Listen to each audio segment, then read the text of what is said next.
성부와 성자와 성령의 이름으로 아멘. 하늘을 우러러. 사랑할 하느님 아버지 뜻 안에서 스승이신 예수님과 도움이신 성령님과 사랑할 성모님과 성요셉 아버지와 성미카엘 대천사와 하늘의 모든 거룩한 천사들과 성인들의 정구를 청하며 기도드립니다. 예수님과 어머니, 오늘도 인류를 가엾이 여기시어 많은 말씀과 순간순간 저희와 하나 되기를 일치하기를 원하셔서 저희 마음 안에서 속삭이시고 말씀하시고 이끌어주시고 인도하시기를 원하시는 두 분의 정말 그 끝을 알 수 없는 자비하신 사랑에, 그러나 올바르게 반영하지 못하는 인류의 그 모든 죄악을 저희 사명과 제자들과 그리고 십자가 사도직이 배상과 보속을 드립니다. 예수님과 어머니, 저희를 불쌍히 여겨주시옵소서. 그저 두 분이 안 계시면, 그리고 진리가 인류에게 없다면, 따라야 될 신적인 질서가 저희에게 없다면, 만약에 하느님 아버지께서 계시지 않으셨다면 얼마나 저희는 더 비참했을까. 얼마나 죄악으로 가득한 존재인지도 모른 채 끊임없이 자아와 인간적인 것에 충동질 당하는 노예로서 한평생 살다 그저 마귀에게 장신구만 달아주다 죽는 영혼들이 되었을까를 생각하니 아버지와 예수님과 성령님과 어머니의 지고하신 사랑에 항상 감사드리고 송구스러울 따름입니다. 두 분을 사랑하는 마음의 진실함이 지금보다 더 커지고 열정적이고 더 뜨거운 갈망으로 지금보다 수억만 배 더 진실한 사랑을 드릴 수 있는 저희가 될 수 있도록 축복하여 주시옵소서. 그리하여 이 진실한 사랑 하나를 받으시고 아버지와 예수님과 어머니께서 탄복하셔서 감동에 맞지 않으셔서 인류를 다 용서해주고 싶으신 마음이 드실 수 있도록, 대한민국을 용서해주고 싶으신 마음이 드실 수 있도록, 그래서 새로운 나라로 다시 창조시켜 주시고 싶으신 그런 마음이 드실 수 있도록 깨어있는 저희가 더 뜨거운 열망과 갈망과 열절함과 그리고 진실함과 정직성으로 아버지와 예수님과 어머니께 사랑을 드리기를 늘 갈망하오니 이 원의를 받아주시어 자비를 베풀어 주시옵소서. 이 모든 기도 우리 주 그리스도를 통하여 비나이다. 아멘. 성부와 성자와 성령의 이름으로 아멘. 안녕하십니까. 하나님의 뜻 선교의 윤피아 수녀입니다. 오늘도 성경 말씀을 통해서 아버지께서 가르쳐 주시는 나라, 그리고 그 무한하고 광활한 세계, 거기에 펼쳐져 있는 보석과도 같은 아버지의 그 질서들, 그리고 원리들, 관점들, 개념들, 이 모든 것들을 저희가 더 잘 깨달을 수 있도록, 그리고 올바르게 반영할 수 있는 은총을 주시옵기를 갈망하면서 오늘 주신 성경 말씀 함께 보시겠습니다. 2020년 7월 30일 연중 제17주간 목요일입니다. 제1독서 예레미야서 18장 1절에서 6절까지 말씀입니다. 주님께서 예레미야에게 내리신 말씀. 일어나 옹기장이 집으로 내려가거라. 거기서 너에게 내 말을 들려주겠다. 그래서 내가 옹기장이 집으로 내려갔더니 옹기장이가 물레를 돌리며 일을 하고 있었다. 옹기장이는 진흙을 손으로 빚어 옹기 그릇을 만드는데 옹기 그릇에 흠집이 생기면 자기 눈에 드는 다른 그릇이 나올 때까지 계속해서 그 일을 되풀이하였다. 그때 주님의 말씀이 나에게 내렸다. 이스라엘 집안아, 주님의 말씀이다. 내가 이 옹기장이처럼 너에게 할 수 없을 것 같으냐?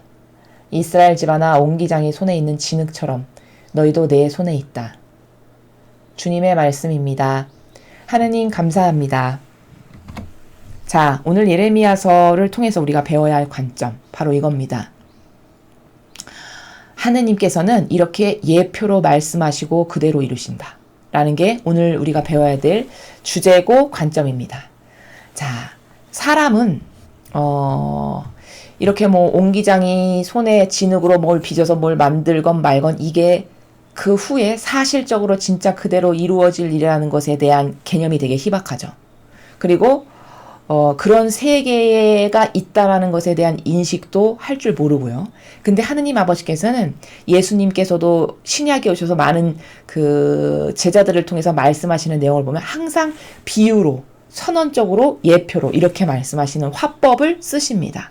그리고 그 화법대로 그 말씀하신 내용 그대로 수십 년 후에, 수백 년 뒤에, 심지어 수천 년 후에 정확하게 그 일이 이루어짐을 우리는 성경에 지나간 수많은 역사를 통해서 발견할 수 있습니다. 이게 무서운 겁니다.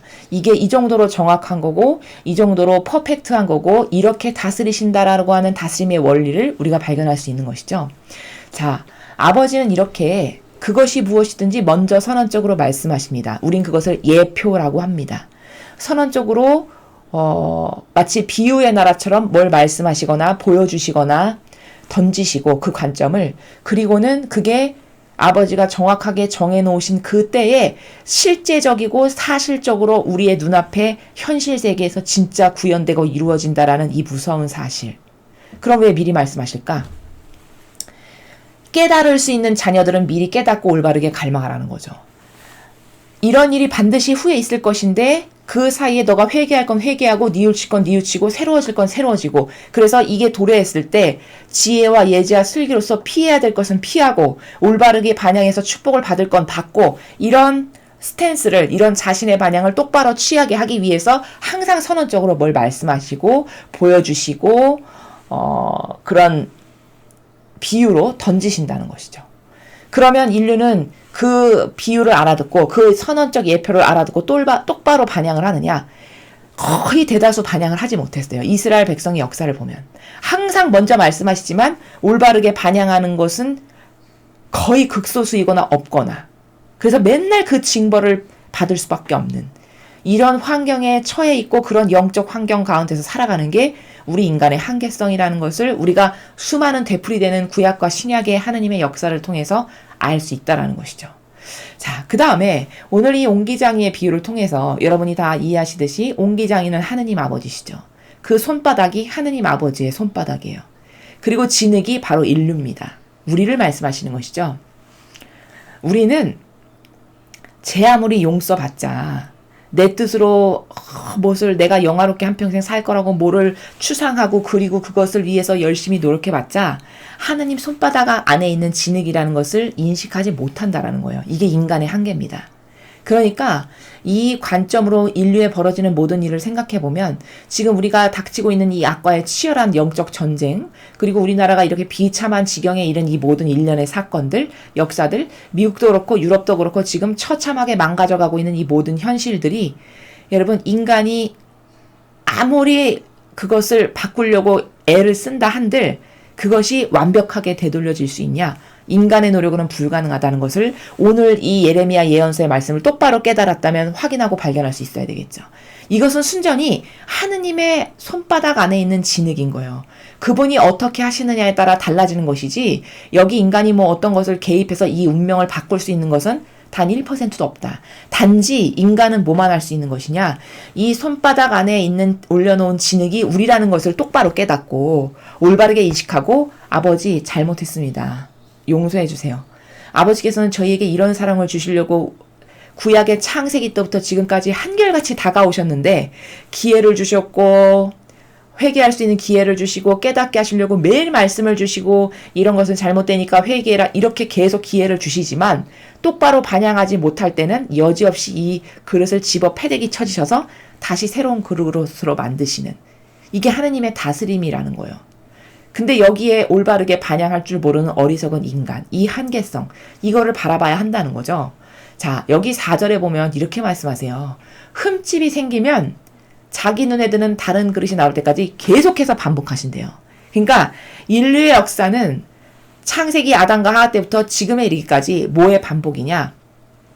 이 흠집 난 것을 망하게 하시고 또 새로 세우시고, 근데 그 새로 세운 것이 또 반향을 똑바로 못해. 그럼 기다리고 인내하시다가 반향을 못하면 어쩔 수 없이 아버지의 정의가 그들을 벌하실 수밖에 없고 그 정의로 또 망하고, 그래서 또 새로운 것을 세우셨는데 그게 또 올바르게 반향을 좀 할까 기대하셔서 많은 것을 주고 축복하시지만 또 반향 못하면 또 망하는, 이것의 반복이에요.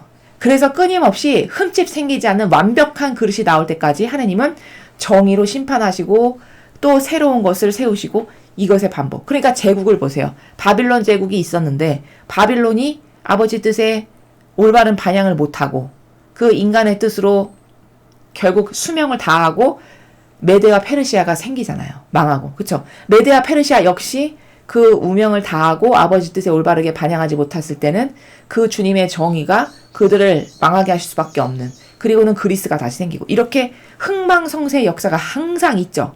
이것은 왜일까? 이 아버지가 어떤 분이신지를 깨닫지 못하고 그 아버지께 올바르게 반영하지 못할 땐 이렇게 망하는 게 정해진 수순으로 갈 수밖에 없다라는 거죠. 그리고는 아버지는 끊임없이 완성된 것을 만들어 가시는 일련의 다스림의 과정 중에 계세요. 그러니까 이 시대를 큰 거시적 관점으로 보면 창조의 피앗의 시대가 있었어요. 과거 창세기부터 예수님이 오실 때까지 창조의 피앗 시대였어요. 그래서 그 창조의 피앗 시대에 살아갔던 인간의 한계성도 이제 우리가 볼 수 있고 그 한계성을 아버지는 아시니까 그때는 그 우상만 숭배하지 않으면 용서받을 수 있는 시대, 이런 어떤 다스림의 원칙이 있으셨다는 말이에요. 시대적 한계성과 그들의 반향의 수준을 아시니까. 자, 근데 이제 시대가 발전했어요. 예수님이 오셨어요. 그래서 업그레이드 돼서 어떻게 됐냐? 그 시대는 구원의 피앗 시대예요. 예수님이 오신 그 사실을 진실로 믿고 받아들이고 그리스도고 메시아라는 것을 깨닫고 올바르게 반영하고 거기에 화답할 줄 알면 구원받을 수 있는 구원의 피앗 시대였다는 거죠. 자, 그리고 그 구원의 피앗 시대에는 주님을 그리스도로 메시아로 믿고 올바르게 반영만 하면 구원받을 수 있는 시대라는 그 한계성을 딱 아버지께서 알고 설정값을 주셨어요.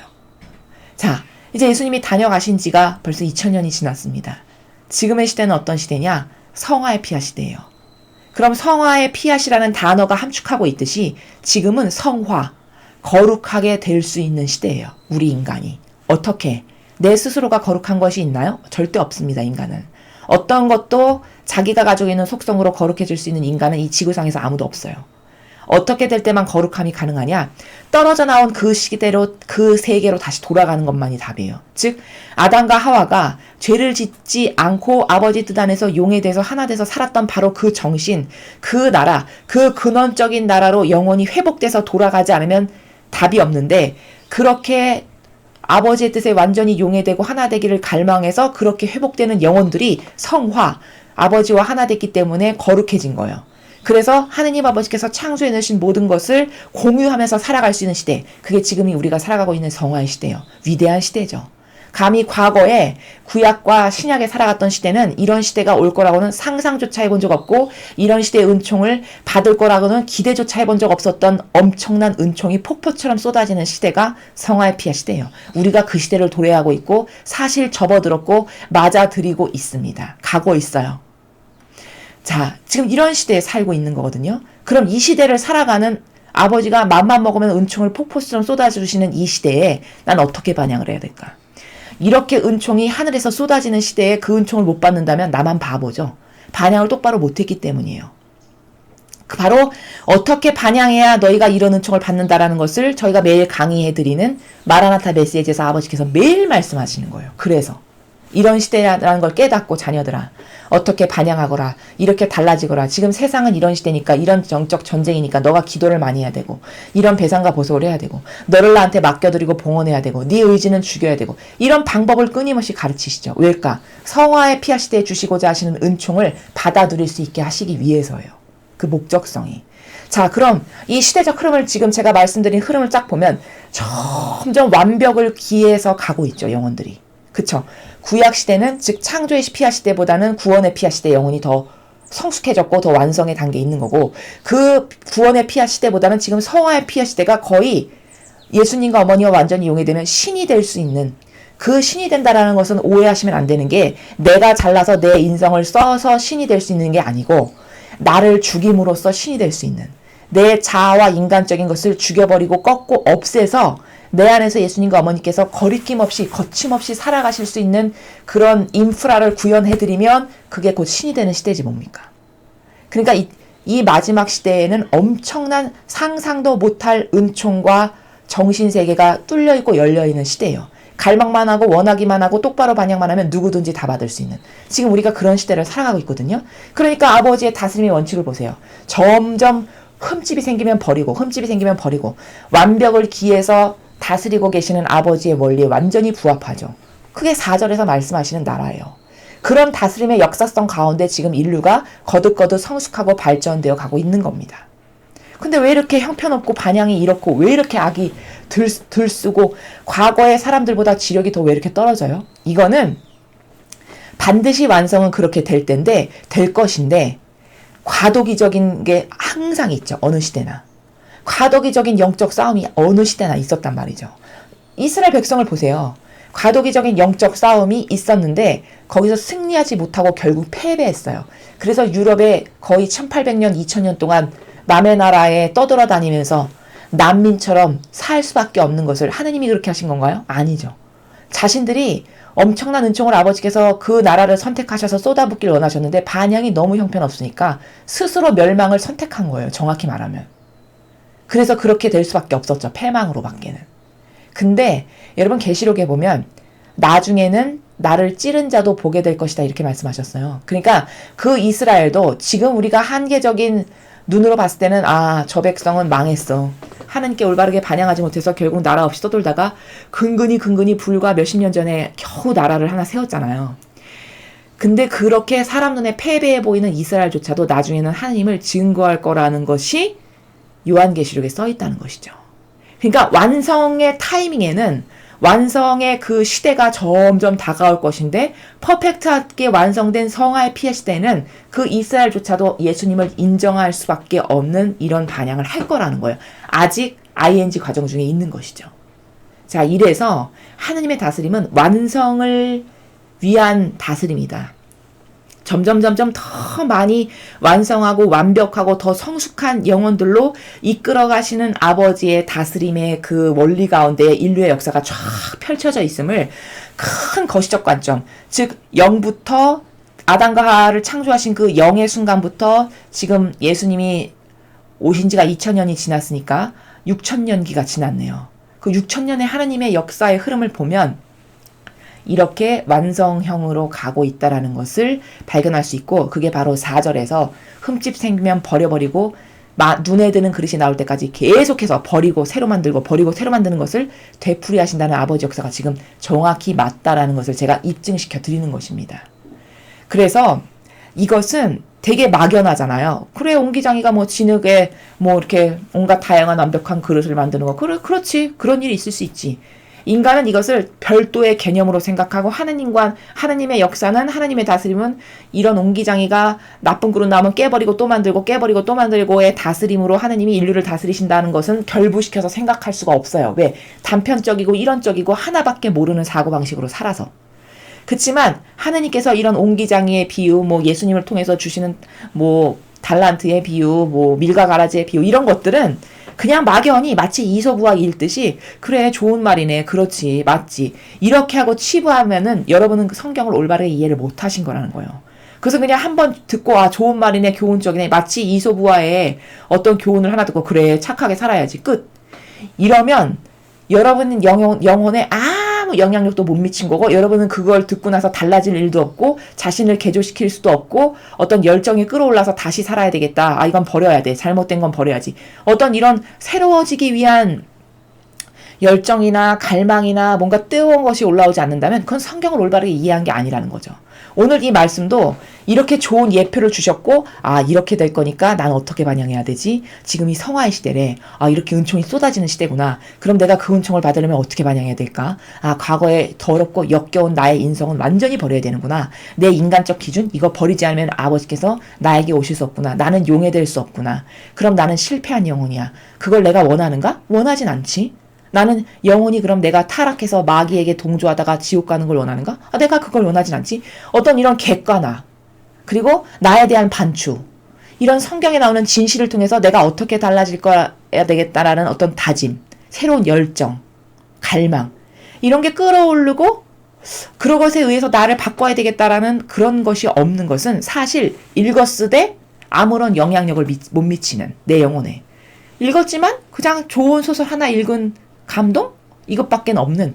그렇다면 여러분은 성경에 나오는 그 진실이 막연하고 피상적이고 추상적인 것에서 모든 것을 받아들였던 과거의 습성 때문에 이것을 사실적으로 받아들이지 못하게 하는 악이 여러분의 마음과 정신 안에 있으시다라는 것을 똑바로 깨닫고 인식하시고 이 악을 과감히 거부해야만 이 은총이 여러분의 정신과 영혼 안에 쏟아져 들어갈 수 있다라는 것입니다. 그래서 6절에 말씀하시잖아요. 이스라엘 집안아 주님의 말씀이다. 내가 이렇게 못할 것 같냐. 내가 이 옹기장이처럼 흠집 나면 버리고 흠집 나면 버리고 흠집 나면 깨버리고 새로 만들고 새로 만들고 이렇게 못할 것 같냐. 이 말은 무슨 말이냐. 무서운 말씀이세요. 이스라엘 집안아 옹기장의 손에 있는 진흙처럼 너도 내 손에 있다. 네가 똑바르게 반향을 못해. 그럼 너 깨버리고 내가 새 민족을 통해서 나의 역사를 이룰 내가 이거 안 할 것 같냐. 언제까지 영원무궁토로 너를 봐주고 계속 반향을 똑바로 못하는데도 너한테 투자할 것 같냐. 이 말씀인 거죠. 그래서 진짜 반향을 못해서 진짜 망했잖아요. 수천 년을 유럽에서 떠돌이 생활을 했죠. 나라 하나 없이. 얼마나 비참하게. 유태인이라고 해서 수많은 핍박과 맨날 모욕과 죽임과 수용소에 가서 수백만 명 죽고 이게 다 뭔가요? 사실적으로 역사적으로 있는 팩트잖아요. 이게 뭘까? 하느님이 사랑 안 하셔서? 아니에요. 옹기장의 손에 있는 진흙이 자신들이라는 걸 깨닫지 못한 거죠. 올바르게 반향 못하면 깨버리는 아버지의 이 완성형행으로 가시는 아버지의 다스림에 올바르게 반향을 못한 거죠. 그래서 결국 깨버리신 거예요. 그럼 우리나라는 예외일까요? 아닙니다. 미국은 예외일까요? 아니에요. 여러분 선택받았다라는 것은 무서운 거예요. 왜냐? 올바르게 반향하지 못하잖아요. 그럼 차라리 선택받지 못한 것만도 못하게 돼요. 왜 이스라엘이 잘 생각해 보십시오. 하느님 모르는 나라도 수십 나라 전 인류에 엄청 많죠. 수십 군데 수백 군데 나라가 하느님을 모르는 인류예요. 그럼 그들은 아버지가 만들지 않은 자녀들이냐? 아니요. 다 아버지의 자녀들이죠. 온 인류 중에 하느님의 자녀 아닌 사람이 어디 있습니까? 다 하느님의 자녀죠. 근데 이스라엘에게 그렇게 혹독하고 엄격하게 하셔서 나라 없이 무려 1, 2년도 아니고 수천 년을 없이 살게끔 징벌을 내리실 수밖에 없었고 오히려 나라 모르는 하느님 모르는 빨갱이 공산주의 국가는 오히려 이 정도로 비참하진 않아요. 그쵸? 이 정도로 나라 없이 북한이 그렇게 살진 않잖아요. 나라 없이 여기저기 떠돌면서 난민으로 살게 하시진 않잖아요. 중국도 마찬가지고 이스라엘보다 훨씬 악독하고 폐악적이고 하느님 무시하고 모르는 나라인데 그럼 이건 무슨 차이일까? 사랑이 그렇게 무서운 겁니다. 사랑으로 많은 기대와 열정을 가지고 뭔가를 쏟아 부었는데 거기서 쏟아 부은 것만큼 단향이 안 나온다? 그럼 그렇게 망하게 되는 겁니다. 이게 무서운 사랑의 원리예요. 다스림의 수많은 원리 중에 하나예요. 그러니까 미국도 우리나라도 선택받았다는 건 좋은 거거든요. 왜? 성경을 근간으로 세워졌다는 것 자체가 선택받은 나라예요. 우리도 그렇고 미국도 그렇고.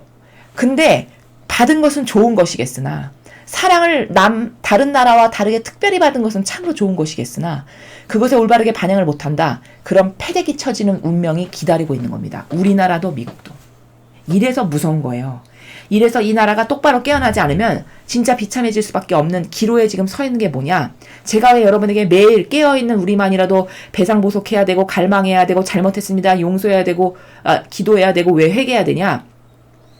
남은 몇 명의 자녀만이라도 진실과 정직의 나라에서 아버지께 그렇게 한다라고 해보면 과거 성경에서 나오는 원리가 뭐죠?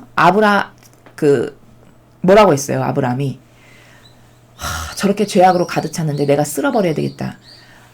아버지 의인 한 명만이라도 있으면 10명만이라도 있으면 용서해 주세요. 용서해 주세요. 이렇게 탄원하잖아요. 그게 뭘까? 그래 10명이라도 있으면 내가 용서해 주마. 이렇게 말씀하시는 나라가 뭘까? 그것은 물론 많은 수가 하느님께 잘하면 좋겠죠. 그치만 단 한 명이라도 올바르게 깨어 있어서 만약에 우리나라에서 단 한 명이 예수님과 어머니의 정신세계와 완전히 똑같은 퍼펙트하게 똑같은 나라에서 이 나라가 지은 죄를 지금도 배상보속하는 누군가가 있다. 그럼 이 나라는 살려주십니다. 구원 받을 수 있어요. 새로워질 수 있어요. 왜냐? 그 순도와 질이 예수님과 성모님과 같다면 예수님의 한 명의 희생이 온 인류를 구원하실 수 있을 만큼이었잖아요. 그럼 그런 똑같은 정신으로 완전히 용해돼서 한 명이지만 배상과 보속을 똑바로 한다. 이 대한민국이 지은 모든 죄악을. 그럼 당연히 건져주시겠죠. 왜? 예수님 혼자 배상보속하셨는데 온 인류를 구원받을 수 있는 것으로 용서해 주셨잖아요. 그러니까 단 한 명이건 두 명이건 세 명이건 어떤 순도와 어떤 질, 그러니까 순도와 질이라는 건 뭘까? 어떤 정직성과 어떤 진실성의 나라에서 아버지께 진짜 잘못했다라고 뉘우칠 수 있느냐? 이런 영혼이 1명, 2명, 3명, 10명, 100명이면 더 좋겠죠? 이러면 이 나라는 빨리 회복할 수 있고 용서해 주실 수 있고 새로워질 수 있는 기회를 주신다는 말이죠. 이래서 이런 어떤 아버지의 다스림의 원리를 많이 알고 그래야 올바르게 반영할 수 있고 이러면 망하는데 이러면 진짜 큰일 났구나. 이럴 때 내가 어떤 스탠스를 취해야 되지? 어떤 정신세계로 돌아가야 되지?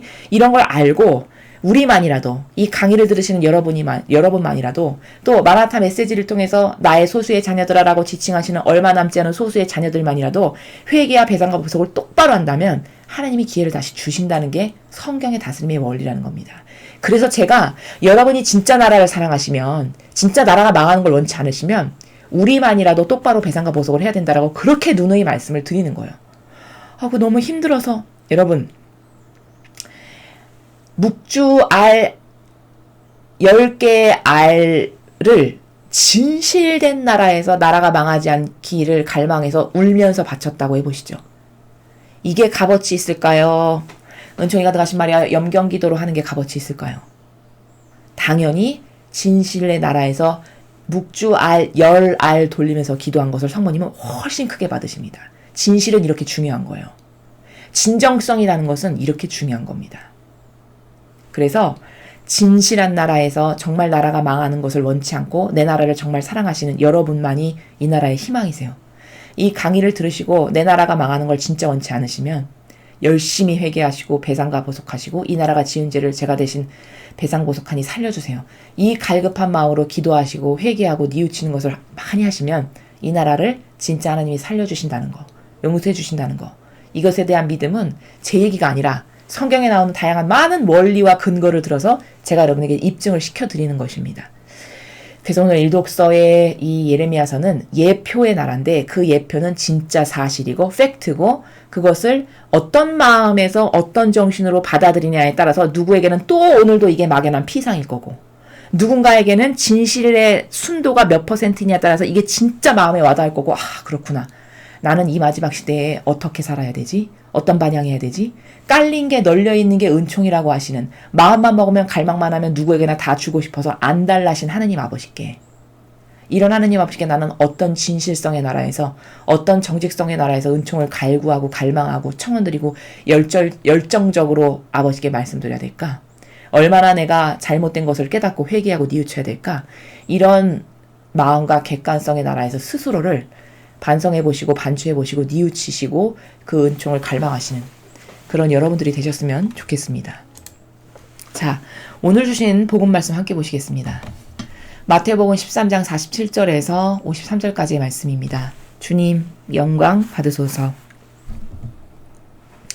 그때 예수님께서 군중에게 말씀하셨다. 하늘나라는 바다에 던져 온갖 종류의 고기를 모아들인 그물과 같다.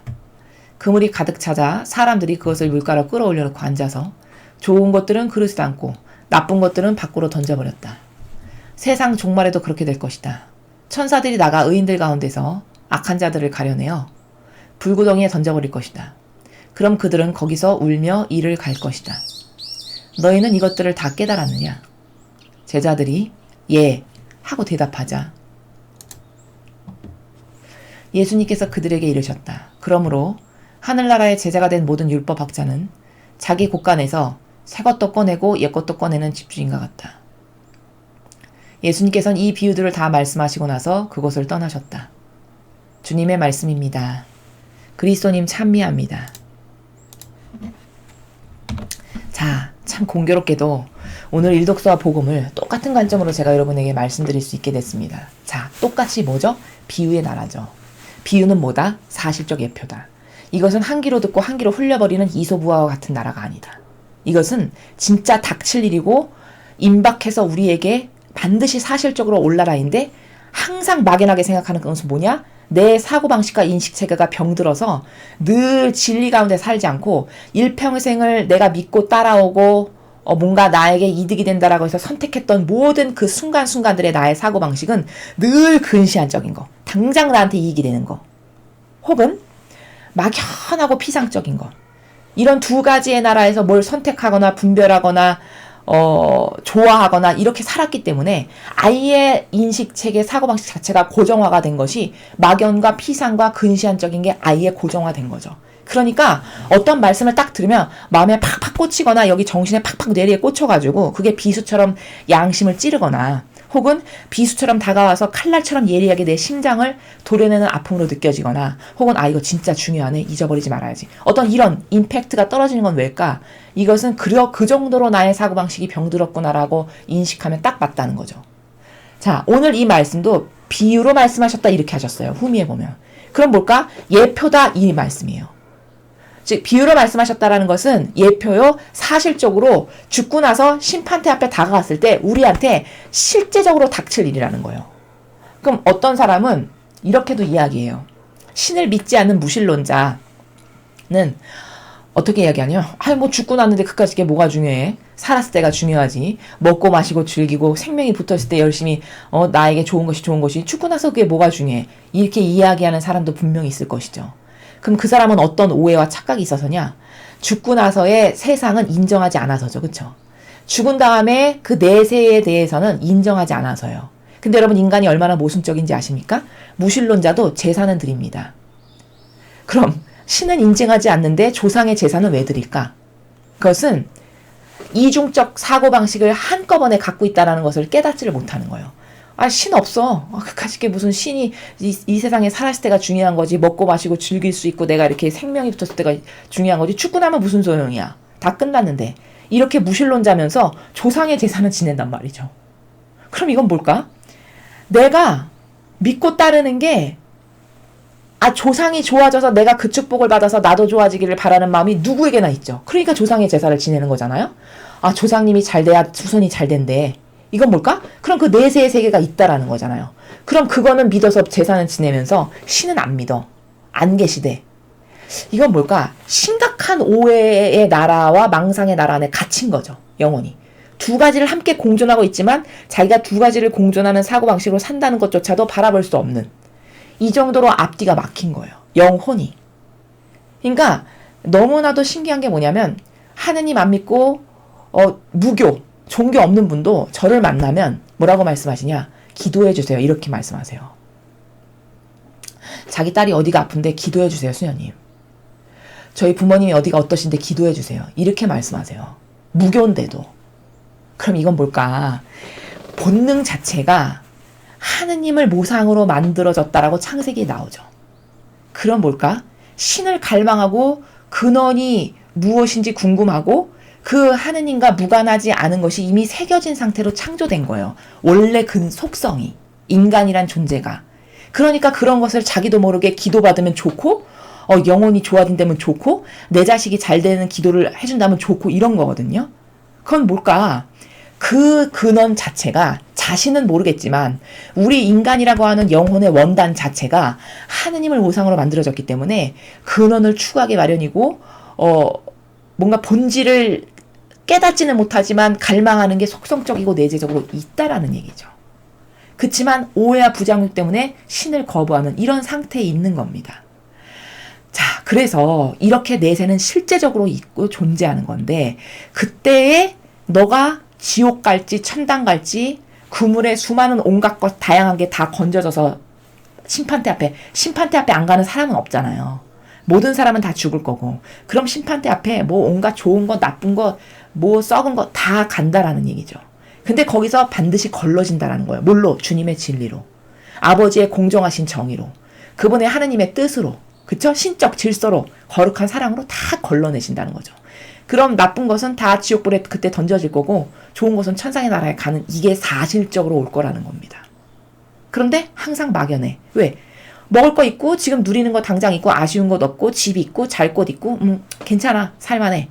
이런 사람이 그 육적 기호와 정서가 항상 있기 때문에 갈급하지가 않아요. 죽고 난 다음에 세상에 대해서 생각해 볼 어떤 고통도 없어. 이러면 그냥 이게 그냥 또 막연하고 또 그냥 한기로 듣고 이런 나라에 갇혀 사는 게 우리의 한계성이라는 것을 철저히 깨달아야 됩니다. 사람은 진짜 막연해요. 여러분이 그걸 몇 %로나 인정하실지 모르겠지만 항상 막연한데 가운데 살아요. 대부분의 인간이.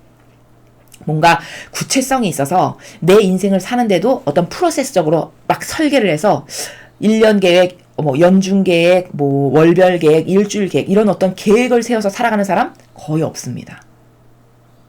거의 없어요.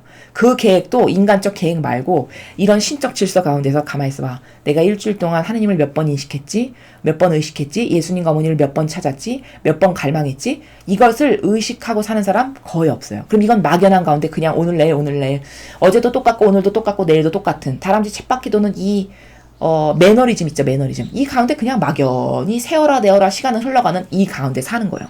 이런 영혼의 타성에 밴 습관이 이런 정신세계가 이런 말씀을 들어도 갈급하거나 팍팍 와닿거나 달라져야 되겠다. 이런 것이 안 생기게 하는 마귀의 프레임이 그렇게 강한 거라는 거죠. 그래서 이것은 사실적으로 이루어질 일이고 죽지 않는 사람은 없죠. 모두가 죽음을 임박하고 앞두면 다 두려워합니다. 왜일까요? 그 심판의 세계가 다가온다는 것을 본능적으로 영혼이 아는 거예요.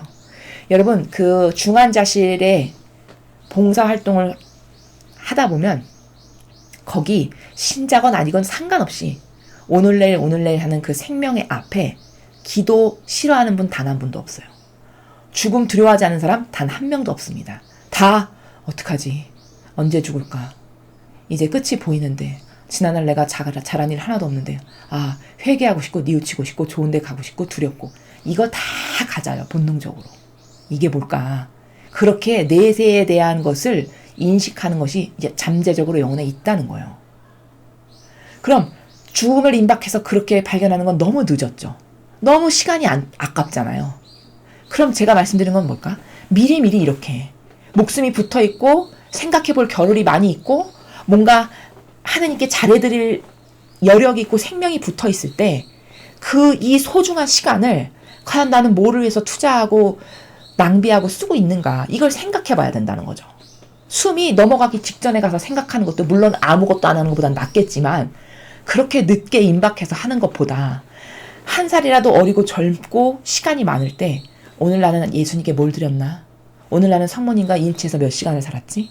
나는 두 분을 몇 번 불렀을까? 내 뜻으로 안 살려고 나는 무슨 노력했지? 이게 프로세스적 사고방식이고 이게 과학적 사고방식이에요. 이게 자기를 고찰해보는 거고 생각해보는 겁니다. 나를 되돌아보는 거예요. 나 진짜 내 경향의 늪에서만 빠져서 맨날 이렇게 사는구나. 이건 달라져야 돼. 어떤 이런 반성, 회개, 뉘우침, 새로워지기를 갈망해서 어머니 새로워지게 해주세요. 이런 기도 한마디라도 하는 이런 거. 어떤 이런 새로운 시도, 열정, 갈망, 자기를 바라보는 정신세계 객관화시키는 것 이게 있어야 발전이 있는 거고 이게 있어야 하느님이 도와주실 수 있죠. 여러분 생각해 보십시오. 아무것도 원하는 것이 없는데 갈망하는 것이 없고 자유의지가 맨날 내 기호와 경향만을 찾는데 거기 아버지가 뭘 떨어뜨려 주실 수 있을까요? 없습니다. 그건 인색해서가 아니라 주고 싶어도 못 주시는 거예요. 하나님은 이걸 안타깝게 여기시죠. 그러니까 이런 거죠. 너무 목말라. 갈증이 심해. 그러면 최소 인간의 자유의지는 주전자가 여기 있으면 이 주전자의 입구에다가 입을 갖다 대는 이 노력이라도 해야 되는 게 인간의 자유의지예요. 최소 하느님을 찾기라도 해야 되는 거거든요. 갈망하기라도 해야 돼요. 달라지게 해주세요. 기도라도 해야 돼요. 이게 주전자의 입구에다가 내 입을 갖다 대는 노력이에요. 이게 이 자유의지라도 있어야 된다는 거죠. 근데 대다수의 지구상에 살아가는 사람은 이 자유의지마저도 없어요. 이게 너무 안타까운 거죠. 그러니까 부으실 수가 없어요. 왜? 억지로는 안 하시거든요. 그래서 내 자유의지는 하루 종일 24시간 내내 뭘 찾는가? 여러분 이런 걸 한번 생각해 보십시오. 내 자유의지는 가만히 있어봐. 하루가 24시간인데 24시간 내내 내 자유의지가 원하는 건 뭐지? 이걸 한번 곰곰이 생각해 보세요. 그럼 내 자유의지가 원하는 그것을 따라서 과연 내 영혼에게 이익이 된 건 뭐지? 이걸 또 생각해 보십시오. 두 번째로. 세 번째, 영혼에게 이익이 된 게 하나도 못 찾았어. 발견을 못했어. 그럼 이건 버려야 되겠죠. 내 자유의지는 잘못된 것을 갈망하는구나. 이상한 걸 따르는구나. 요걸 발견해야 되겠죠. 이러면서 자꾸 거듭나고 새로워지고 이렇게 해야 되는 것이 영혼이 새롭게 탄생하는 거고 이게 자아를 꺾는 거고 이게 인간적인 것을 버리는 노력들이라는 거.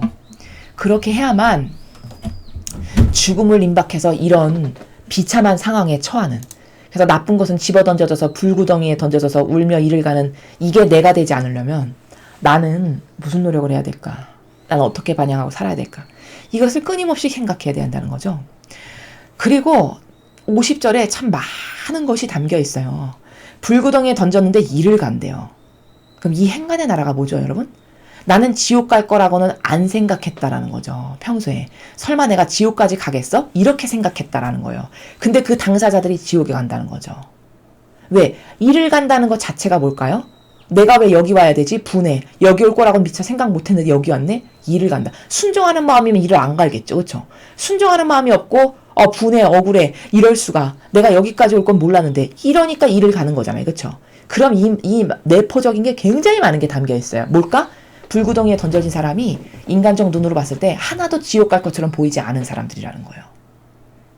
그럼 이거는 더 엄밀히 냉철히 말하면 자신이 착하다라고 생각했던 사람들이에요. 자신이 그래도 지옥 갈 만큼 악독하진 않지 이렇게 믿었다라는 사람들이에요. 그럼 이 세력이 누구일지 여러분 생각해 보세요. 로마 가톨릭의 수많은 성직자, 주교, 추기경, 교황, 사제, 수녀, 저 같은 이런 자원한 봉사자들, 이런 사람들 있죠. 내가 그래도 지옥까지는 안 가겠지. 이런 마음으로 일평생 살았던, 내가 그래도 남을 위해서 얼마나 많이 희생을 했는데 이런 사람들이 지옥 간다라는 얘기입니다. 얼마나 무서운 얘기입니까? 그쵸? 그럼 왜 지옥 갈까? 그들이 생각하는 착하다는 기준과 하느님이 보시는 선하다는 기준은 완전히 다르기 때문이에요. 어젠가 그제 복음에서 말씀하셨죠. 누가 지옥 갈 건가? 남을 죄짓게 하는 자, 그리고 불의를 저지르는 자. 이 두 부류는 반드시 지옥 간다고 하셨어요. 그럼 남을 죄짓게 하는 건 어떤 부류죠? 뭘 전했어. 아주 엄청난 영향력으로. 근데 그게 다 마귀하고 하나 되는 것만을 전한 거죠. 그런 의지가 있었건 없었던 간에 어쨌든 간에 알고 했건 모르고 했건 간에 그쵸? 그래서 남이 마귀의 사고방식으로 하나 되게 만든 거죠. 그 영향력을 끼친 거예요. 엄청난 직함과 권위를 가지고. 그래서 남을 죄짓게 해서 그가 지옥 가게 하는 이런 자 반드시 지옥 간다고 하셨죠. 불의를 저지르는 거. 여러분 불의가 뭐죠? 세상에도 공정과 불의가 있죠. 공정하지 않은 게 불의죠. 그럼 하느님 입장에서 보셨을 때 공정한 건 뭘까요? 진리를 따르는 게 공정한 거죠. 신적 질서를 따르는 게 공정한 거예요. 거룩한 사랑을 실천하는 게 공정한 겁니다. 이거 이외의 것을 따른다? 이건 다 불공정한 거예요. 공정치가 않은 거예요. 그게 다 불의예요. 그러면 교회에 하나님의 뜻, 예수님의 정신, 어머니의 정신, 두 분의 가르침, 모범 카리스마, 신적 질서, 거룩한 사랑, 진리, 이것 이외의 것을 가리키는 건 다 뭘까요? 이건 다 불의를 저지르는 거예요. 그런 사람들 반드시 지옥 간다고 하셨어요. 근데 착각 속에 사는 거죠. 내가 그 착각 속에 사는 걸 예수님이 이렇게 말씀하시잖아요. 아니 주님, 제가 세례를 얼마나 많이 줬고 주님에 대해서 가르쳤고 이렇게 이러는데 제가 지옥 간단 말입니까? 이렇게 따지는 게 성경에 나오잖아요. 예수님께서. 근데 난 너를 모른다. 널 모른다고 할 거다. 이렇게 말씀하세요. 주님 저를 모르신단 말입니까? 제가 몇 명을 세례를 줬고 맨날 주님의 강단에서 재단에서 얼마나 좋은 말을 많이 했고 이렇게 한평생 결혼도 못하고 혼자 사는데 저를 모르신단 말씀입니까? 이렇게 따진다는 거잖아요. 근데 예수님은 거기다 냉정하게 나는 너를 모른다. 아버지 뜻 행한 자라만 그 나라에 갈 수 있다. 이렇게 말씀하셨어요. 그럼 아버지 뜻 행한 게 도대체 뭘까? 예수님처럼 살아야 아버지 뜻을 행한 거죠. 성모님처럼 사셔야 아버지 뜻을 행한 거예요. 그럼 두 분의 정신과 가르침과 모범과 카리스마에서 벗어났어. 그럼 다 아버지 뜻 행한 게 아니죠. 답이 너무 쉬워요. 명확해요. 그럼 이런 사람은 다 지옥에 갈 수밖에 없다는 거예요. 주님의 공정하신 심판이. 근데 자기는 착각하는 거지. 내가 왜? 내가 하느님의 자녀로서 얼마나 많은 사람을 세례를 주고 일평생 혼자 고독하게 살고 수많은 성체를 나눠주고 이랬는데 내가 왜? 그 착각 속에 나는 그래도 지옥은 안 가겠지라고 살았는데 또 세상 사람들이 저분은 그래도 지옥은 안 가실 거야. 얼마나 저렇게 착하게 좋은 일을 많이 하시고 저렇게 겸손하게 사시는데 지옥을 가. 이런 관점으로 봤던 사람이 다 지옥 간다는 거죠. 거의. 그래서 울며 이를 간다라고 말씀하시는 거예요. 왜? 억울해서. 내가 왜 지옥 가지? 이해가 안 가고 납득이 안 돼서. 그렇지만 하나님의 관점을 보셨을 땐 지옥 갈 수밖에 없는 게 너무 당연하죠, 여러분. 제가 지금 드린 관점과 질서와 원칙에서는 다 지옥 가야 되는 거죠. 이래서 울며 이를 간다는 거예요. 그래서 이 예표가 얼마나 무서운 나라인가. 이 앞에 일독서도 오늘 복음도 다 예표에 관한 말씀이세요. 공교롭게도. 예표, 비유. 이건 다 사실적이고 실제적인 나라다. 너가 그걸 몇 퍼센트 사실적이고 실제적인 것으로 받아들이냐에 따라서 너는 구원받을 수도 있고 회개해서 용서받을 수도 있고, 어떤 사람은 그걸 실제적이고 사실적인 거로 못 믿어서 바꾸지 않고 맨날 똑같은 자아와 인성의 나라에서 남 속이는 것에, 코스프레하는 것에 속아서 살면 어쩔 수 없이 지옥 가야 되는 게, 아버지가 사랑을 주시기 싫어서가 아니라 내 반향이 그렇기 때문에 그 결과치를 받아들일 수밖에 없는 게 마지막 날에 심판대에 갔을 때 나의 그 영혼에 가야 될 자리인데, 이것을 지금 미리 말씀하시고 이때 똑바로 깨닫고 반향하고, 아, 바꿔야 되겠구나, 달라져야겠구나, 정신세계를 고쳐야 되겠구나, 내 것을 버려야 되겠구나, 맞지 않는 내 기준을 따르지 말아야 되겠구나, 이것으로 새로워지지 않으면 다 지옥 갈 수밖에 없고 거기서 울며 이를 갈 수밖에 없는 이런 상황이 나한테 실제적으로 도래할 것인데, 나는 이것을 몇 퍼센트 사실적으로 받아들이는가. 이 예표들을, 이런 옹기장이와 이런 예표들을 나는 얼마나 진실하게 깨닫고 있는가. 깨닫지 못하면 나는 지금 마귀에게 농락당하고 있는 순간이고, 마귀에게 가려져 있구나. 뭔가 근시안적이고 하도 막연과 피상으로 살아서 새로워지게 해주세요. 어머니, 예수님 이 껍데기 벗겨주세요. 이렇게 갈망하셔야 된다니까요. 기도로 청원을 하셔야 돼요. 자신의 힘으로 벗길 수가 없으면 예수님 어머니께 그저 믿고 매달리고 맡겨드리면서 벗겨주세요. 이 사악한 악에 짜놓은 이 계략과 프레임 벗겨주세요. 어머니 벗겨주세요. 없애주세요. 신적 질서가 제 기준이 되게 해주세요. 이렇게 최소 갈망이라도 해야 그 자유의지를 올바르게 보시는 아버지께서 그래, 네가 올바르게 지금 갈망하는구나, 내가 도와주마, 손을 내미실 수 있다는 거죠. 예수님 어머니께서 그래, 너의 마음이 나를 찾는다고, 네가 옳은 것을 따르길 원해, 그래, 내가 좋아하지마, 손을 내미실 수 있다는 거죠. 이런 노력이라도 최소해야 우리가 과거에 맨날 똑같은 이 매너리즘의 사고방식에서 벗어날 수 있고 새로워질 수 있다는 것, 여러분 당장 오늘부터 그것을 실천해 보셨으면 좋겠습니다. 이상으로 2020년 7월 30일 연중 제17주간 목요일 복음의 썰을 마치겠습니다. 감사합니다.